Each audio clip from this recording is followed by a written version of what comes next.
ডাক্তারের কাছে গিয়া মোট খাওয়া সেই দিন আগে তুমি লিকুইড বলে আরো টর্চার করে তুমি গুলো খাওয়া খাওয়া এই ল্যাপটপটা সরাই এদিকে যাস না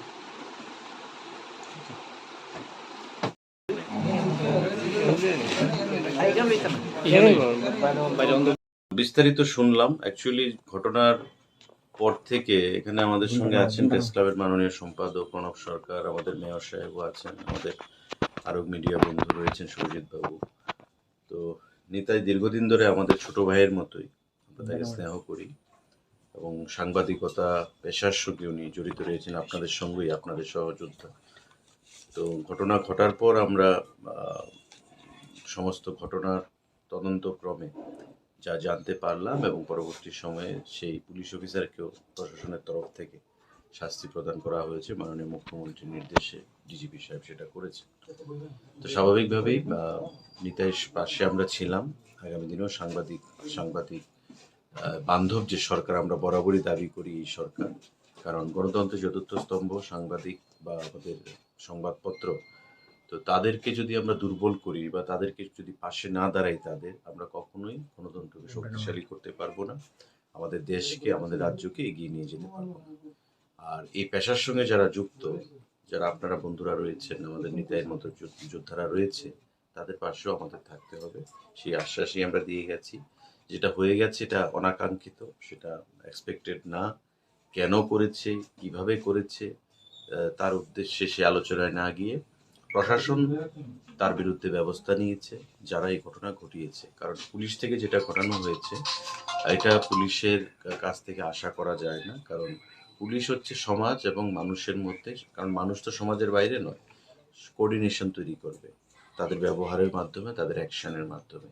যে যারাই ঘটনাটা ঘটিয়েছে এটা তার শাস্তি সে পেয়েছে। আমার মনে হয় এটা নিয়ে আর বিস্তারিত আলোচনা করে কোনো লাভ নেই।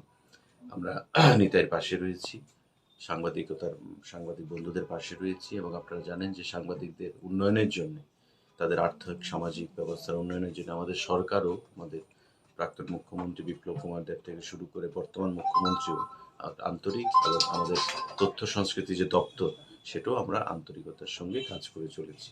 সেটাই আগামী দিনে প্রতিফলিত হবে আমাদের কাজের মাধ্যমে।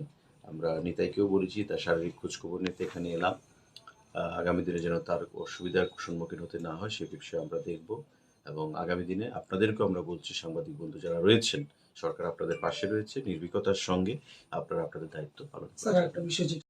আগের সরকার তারা গণতন্ত্রে বিশ্বাস করতো না, তারা একনায়কতন্ত্রে ডিক্টেটরশিপে বিশ্বাস করত। তাদের বিরুদ্ধে সত্যটাকে তুলে ধরার জন্য যারা কথা বলতো তাদের বিরুদ্ধেই তারা প্রশাসনকে লেলিয়ে দিত, নতুবা তাদের ক্যাডারদেরকে লেলিয়ে দিত। তা আমাদের সরকার শুরুয়াত থেকে আমরা বলছি যে আমরা সংবাদপত্র এবং সাংবাদিক বান্ধব সরকার, এবং তার জন্য আমরা আমাদের কর্মকাণ্ডের মাধ্যমে, সিদ্ধান্তের মাধ্যমে আমরা সেটা জানান দিচ্ছি। তো দুই যে সরকারের মধ্যে ডিফারেন্সটা, সেটা আপনারা যারা সাংবাদিকতার সঙ্গে যুক্ত রয়েছেন তারাও ভালো করে জানেন, ভালো করে আপনারা রিয়েলাইজ করতে পারছেন। তো আমরা যেটা আমরা বলি সেটা আমরা করে দেখাই। কারণ আপনার যেটা প্রশ্ন যে বিগত দিনে সাংবাদিক খুন হয়েছে, তারা বিচার করতে চায়নি। আমাদের সরকার আসার পর সিবিআইকে সেই সাংবাদিক খুনের কেস সিবিআইকে হস্তান্তর করা হয়েছে। নিশ্চয়ই সময়ে সেটা কথা বলবে কে দোষী, কে সেই খুনের সঙ্গে যুক্ত রয়েছে। কিন্তু আমাদের যে ইন্টেনশন সরকারের সেটা ক্লিয়ার, যে আমরা of the people, by the people and for the people, ডেমোক্রেসির যেটা মূল মন্ত্র, এবং সাংবাদিক বা সংবাদপত্র যেটা ডেমোক্রেসির চতুর্থ পিলার বা ফোর্থ পিলার হিসেবে আমরা জানি, তাকে সংঘবদ্ধ করে, সাবলীল করে, সুশৃঙ্খল করে আমরা চলতে চাই। এবং আগামী দিনে সরকার এবং সাংবাদিকের মধ্যে, আমাদের দলের মধ্যে একটা ফ্রেন্ডলি অ্যাটমসফিয়ারে আমরা বাঁচতে চাই, সমাজকে সুন্দর করতে চাই। আগের সরকারের সঙ্গে এই সরকারের কোনো ক্ষেত্রেই আপনি তুলনা করতে পারবেন না, কারণ আগের সরকার ছিল একটা বৈদেশিক শক্তি চালিত একটা শক্তি, ডিক্টেটরশিপ একটা সরকার, প্রো পিপল নয়, অ্যান্টি পিপল সরকার, অ্যান্টি ইন্ডিয়ান সরকার। আর এই সরকার হচ্ছে একটা ন্যাশনালিস্টিক সরকার, জাতীয়তাবাদী সরকার, জনমুখী সরকার এবং সাংবাদিক বান্ধব সরকার। ধন্যবাদ।